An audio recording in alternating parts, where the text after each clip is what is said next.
എസിലേക്ക് പ്രീ ഡിഗ്രിക്ക് പോയി. അന്ന് പ്രീ ഡിഗ്രിയാണ് കേട്ടോ. ഇപ്പൊ എൻ്റെ മക്കള് പഠിച്ചത് എൻ്റെ മൂത്ത മകൻ +1 +2 വരെ പഠിച്ചത് ഞാനിപ്പോൾ വർക്ക് ചെയ്തിരുന്ന ഞങ്ങളുടെ സ്കൂളിലാണ്. എൻ്റെ രണ്ടാമത്തെ മോൻ +1 പഠിക്കുന്നതും സെയിം സ്കൂളിലാണ്.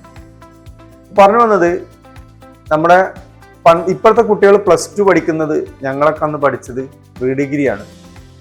ഒരു 92 കാലഘട്ടത്തിലൊക്കെ ഒരു സാധാരണ സ്കൂളിൽ പഠിച്ചിട്ട് അവിടുന്ന് MES കോളേജിലേക്ക് പോയപ്പോൾ ദുനിയാവ് അവിടെ എത്തിയപ്പോൾ അങ്ങോട്ട് തിരിഞ്ഞു.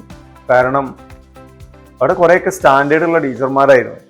നമ്മൾ അവരുടേതായിട്ടുള്ളൊരു സ്റ്റാൻഡേർഡിലേക്ക് നമ്മൾ എത്താൻ മാസങ്ങളോളം എടുത്തു.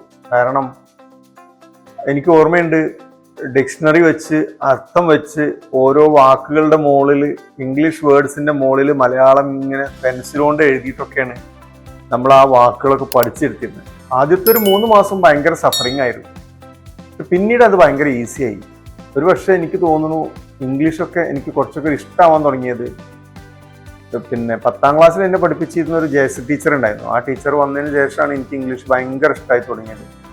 ആ ടീച്ചറുടെ ആ ഒരു ആറ്റിറ്റ്യൂഡിനോടുള്ള ഇഷ്ടം കൊണ്ടാണ് അന്നൊക്കെ ഇംഗ്ലീഷ് ഭയങ്കര ഇഷ്ടമായത്. ആ ഒരു ഇഷ്ടം പിന്നീട് ഇംഗ്ലീഷിനോട് തോന്നാൻ, അത് കണ്ടിന്യൂ ചെയ്തു പോകാൻ കാരണം MES പോലത്തെ ഒരു കോളേജിൽ ചേർന്നുകൊണ്ടായിരിക്കാം.